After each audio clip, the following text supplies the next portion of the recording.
Holy shit! Holy shit! The words exploded out of Jamila's mouth. Then she smiled. Jesus, I don't believe it. She stared down at the huge, fierce animal that had tried to kill me and was now lying at her feet. I pushed myself up, forced my legs to move. I took tenuous steps back to where she and Kyle were standing. The cat lay twisted across the width of the tunnel. It didn't move, and it wasn't going to. Are they down here in the tunnel? The Lost Boys? Kyle asked in a whisper. The sire? I haven't seen anybody, just footprints and the cat. Let's go, I finally said. The tunnel was much longer than I would have thought. I wasn't even sure which direction we were headed. Toward the road? The foothills? The Pacific Ocean? I sent men toward the perimeters of the property, about 500 or 600 yards out. It spreads us thin, Kyle said. I don't like it. I didn't answer him. I was still shaky, not quite over my bad moment of truth with the tiger. My heart was pumping like an engine pushed to its limit. I wondered if I might be going into shock. Alex? Jamila spoke. You with us? You okay? Just give me a minute. I'll be fine. Let's keep going. Soon we could see the faintest glimmer of daylight up ahead. That was hopeful. But where were we coming out of the tunnel? I can't see how far it is, I said, or what's between us and the light. My hip brushed against something, then my shoulder. I jumped back and my whole body shuddered. But it was only a valve sticking out from the tunnel wall. Nothing. Scared the hell out of me, though. Then I could see part of the scene outside. A couple of cypresses leaning away from the wind. A streak of soft gray sky. It wasn't far, maybe 30 or 40 yards. Usually the most dangerous part of a raid was breaking in, but now it was getting out of this dark tunnel. I turned to Jamila and Kyle and whispered, I'll go first. I knew I was better with a gun than Kyle, and I was physically stronger than Jamila. At least I thought so. Besides, this was the way it had been the past few years. Gary Sonigi, Casanova, Jeffrey Schaefer, now the Alexander brothers and their sire. I always go in first. How long am I going to keep it up? Why am I doing this? Don't forget, they're human, Jamila said. They bleed too. I wanted to believe she was right. I moved forward quietly, quickly. I hesitated at the mouth of the tunnel. Took a breath. 1 Mississippi. 2. Then out into the big bad world. I don't know why, but I yelled at the top of my voice as I burst outside into the light. No words, just a loud scream. Actually, maybe I do know why. I was afraid of these two killers. Of their merciless cult. Of the sire. Maybe they bled, but they weren't human. Not like the rest of us. I was in a pocket chasm surrounded by low-lying hills. I saw no one out there. No sign that anyone had been there recently. They had to have come this way, though. The tiger must have been in the tunnel with somebody. Jamila and Kyle came out of the tunnel behind me. The looks on their faces showed their disappointment, their fatigue and confusion. I heard it before I saw anything. Then a black pickup truck came roaring around the side of one of the hills. It was headed straight for me, and I had a choice. Dive back into the tunnel, or hold my ground in the face of the blonde killers. They were inside the truck. I could see both of them. I held my ground. Chapter 91. The faces of the killers glared through the curved windshield of the truck. I raised my gun, held it as steady as I could. Jamila and Kyle did the same. The black Ford truck kept coming fast, almost as if they were daring us to shoot. So we fired. The windshield splintered. Bullets pinged off the roof and hood. The roar of the guns was deafening in my ears.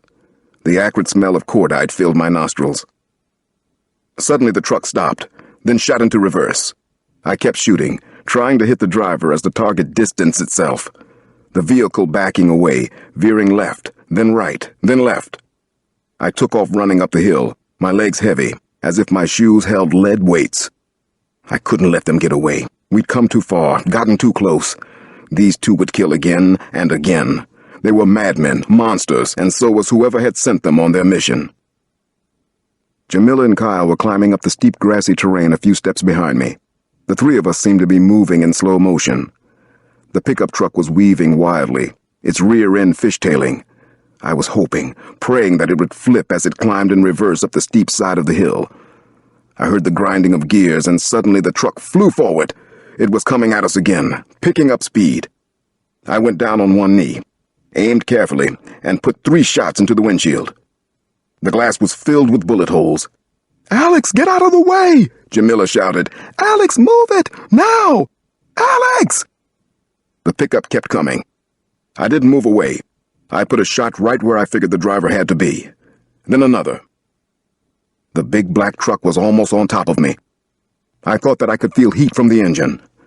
My face and neck were in a hot sweat. I had the irrational thought that a vampire can only be killed by a stake, fire, or by destroying its domain where it sleeps during the day. I didn't believe in vampires. I believed in evil, though. I had seen it enough times to believe. The 2 brothers were twisted murderers. That's all they were. I jumped sideways just before the pickup would have run me down. I rushed down the hillside behind the truck. I was hoping it would flip.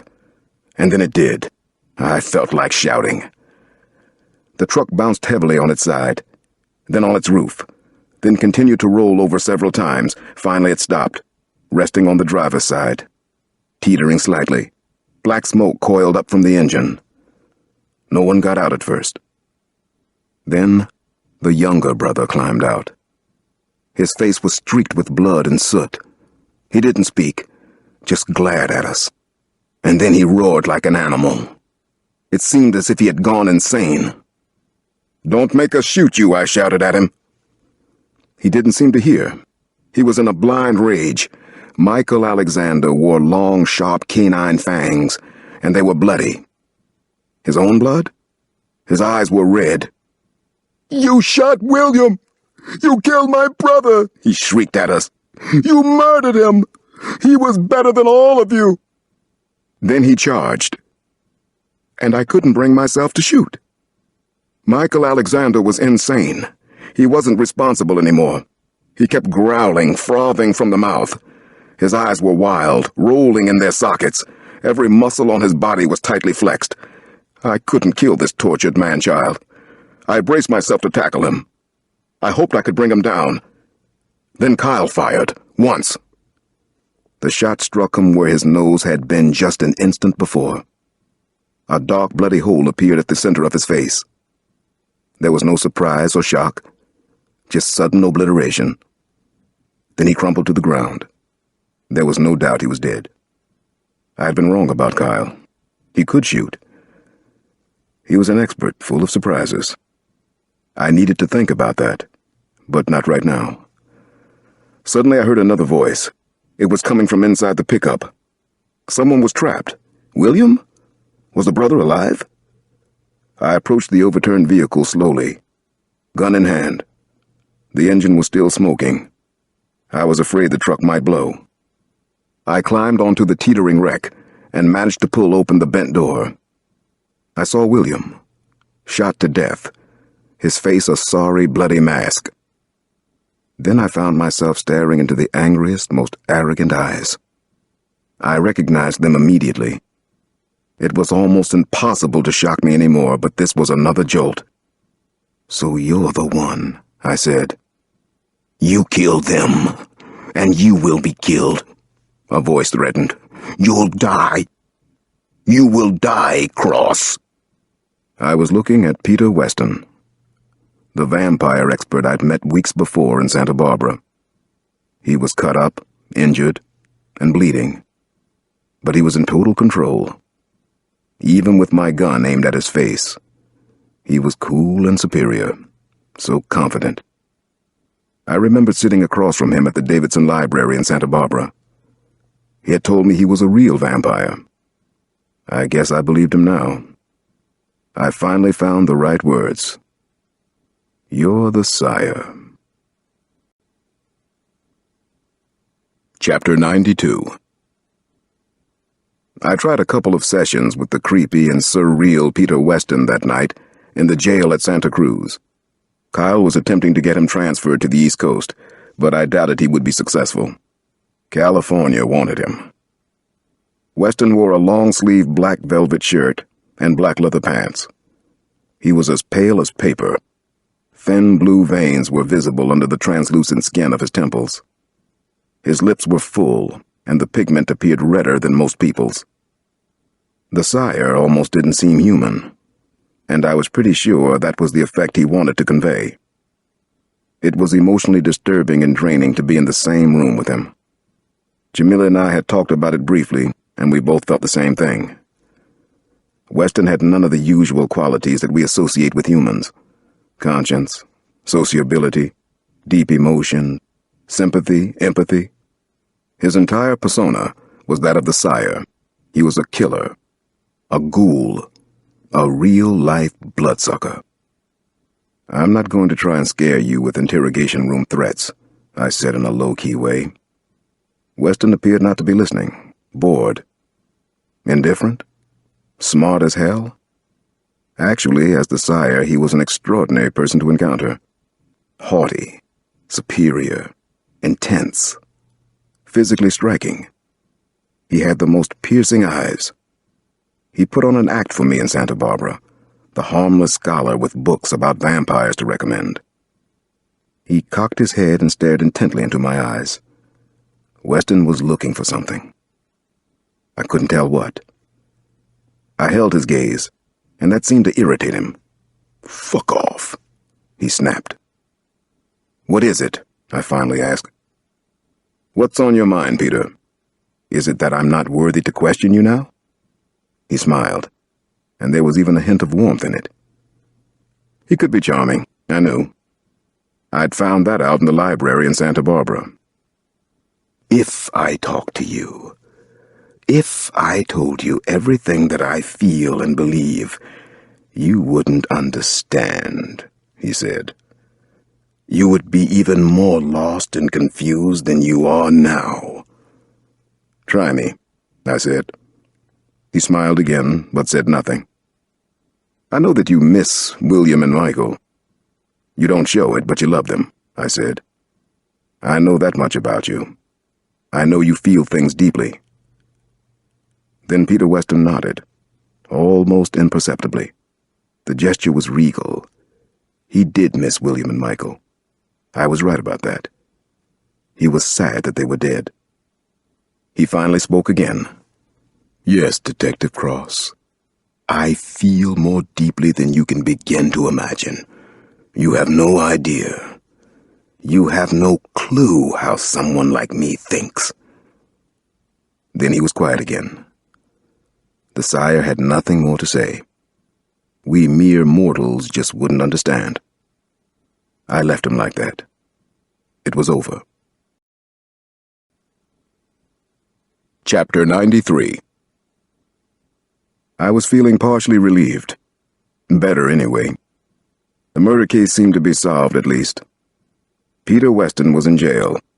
We'd done everything we could about his cult. The pressure had been eliminated. We'd stopped the bleeding.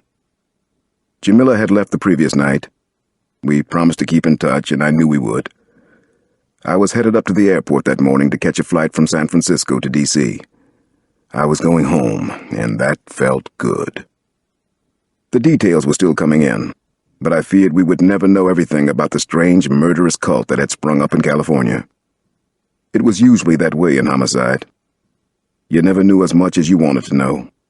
That's the single most basic truth about being a detective, and you never see it on TV or in the movies. I guess the endings wouldn't be as satisfying if they were closer to reality.